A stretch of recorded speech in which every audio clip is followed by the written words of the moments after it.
The economy is a complex system that encompasses the production, distribution, and consumption of goods and services within a society.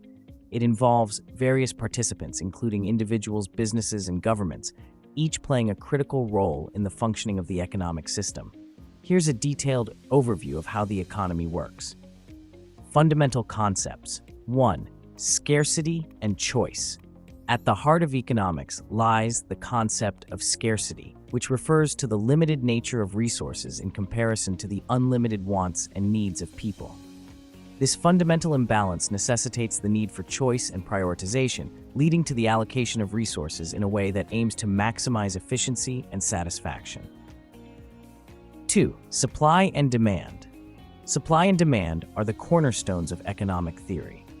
Supply refers to the quantity of a good or service that producers are willing and able to sell at various prices, while demand refers to the quantity that consumers are willing and able to purchase at various prices. The interaction between supply and demand determines the market price and quantity of goods and services traded. When demand exceeds supply, prices tend to rise, and when supply exceeds demand, prices tend to fall. Economic participants. 1. Households. Households are consumers of goods and services.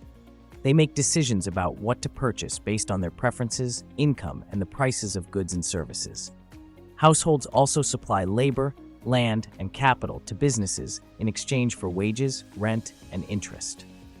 HAP 2. Businesses. Businesses are the producers of goods and services. They utilize resources, labor, land, capital, and entrepreneurship to produce products that are sold in the market. Businesses aim to maximize profit by minimizing costs and maximizing revenue. 3. Government. The government plays a multifaceted role in the economy. It provides public goods and services, regulates markets, redistributes income through taxation and welfare programs, and implements policies to stabilize the economy, such as monetary and fiscal policies. Types of economic systems. 1. Market economy. In a market economy, decisions about production, investment, and distribution are driven by the interactions of supply and demand with minimal government intervention. Prices serve as signals for resource allocation. Capitalism is a prominent example of a market economy. Command economy. In a command economy, the government makes all decisions regarding the production and distribution of goods and services. This system aims to control the economy to achieve specific social or political goals. Communism is an example of a command economy. Mixed economy. A mixed economy incorporates elements of both market and command economies. It allows for private enterprise alongside significant government intervention to correct market failures and promote social welfare. Most modern economies, including the United States, are mixed economies. Key economic activities. 1. Production. Production involves converting inputs, raw materials, labor, capital, into outputs, goods and services. Businesses decide what to produce based on consumer demand, available technology, and cost considerations. Productivity, the measure of output per unit of input, is crucial for economic growth. 2. Distribution. Distribution refers to the process of getting goods and services from producers to consumers. This involves logistics, supply chains, and marketing. Efficient distribution systems are vital for ensuring that products are available where and when they are needed. 3. Consumption. Consumption is the act of using goods and services to satisfy needs and wants. It drives demand in the economy. Consumer preferences and spending power heavily influence what is produced and sold in the market. Economic indicators. 1. Gross domestic product, GDP. GDP is the total value of all goods and services produced within a country over a specific period. It is a key indicator of economic performance. GDP can be measured using 3 approaches: production, income, and expenditure.